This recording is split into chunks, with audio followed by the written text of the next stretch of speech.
Next, we'll hear from the superintendent, Kathy Smith. Okay.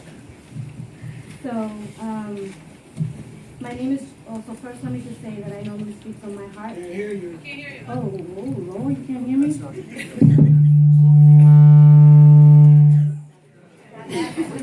Okay, can you hear me now? Yes. Top one.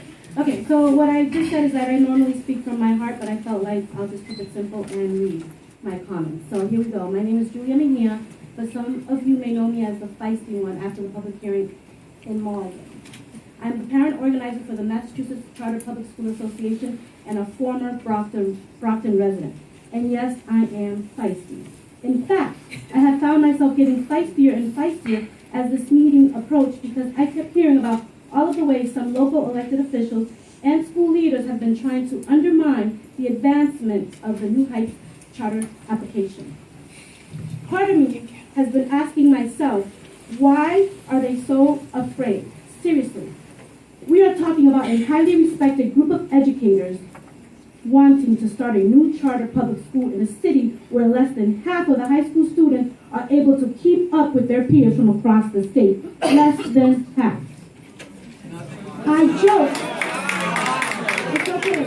Let me don't take up my little time here. I joked to a friend of mine this weekend, and it's almost like it seems like that we're trying to open up a crack house in Brockton for all the outrage that's been sparked in certain circles. It would almost be funny if stakes were not so high.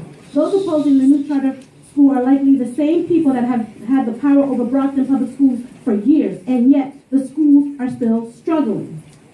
During the past couple of months, I have had the great privilege of getting to know many parents and students across the city, many of which are here today.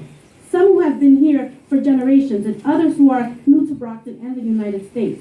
I met them at local events, in laundromats, and on the streets, at hair salons, and the barbershops. Many of them had never heard of a charter public school, but became intrigued when they learned about the model and the choice that it offered parents.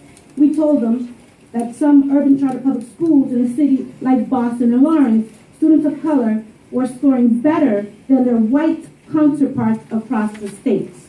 We told them that charter public schools are indeed public, and we are here for the families. We told them that the proposed new New Heights Charter School and its plan to offer rigorous programming for students whose first language is not English and tailored services to provide optional learning environment for children with special needs. We asked them if they would be interested in sending their own children here, and on the spot they filled out applications. I'm going to tell you a little bit about how I fell in love with charter public schools. My niece came to this country, did not know how to speak English. Within 2 years, she speaks now better English than my nephew who was born in this country, and she is on an IEP. Charter public schools are making a difference in the lives of the children, particularly children of color. So I encourage you to step outside of your own little comfort zone here for a hot second and keep in mind, who are we here to serve? And it's the children. The children. That is who we should be responsible to. And I am asking you for your support. And I hear the little timers going off, and I have a whole bunch of other things today, but I'll just skip the list now. Thank you very much.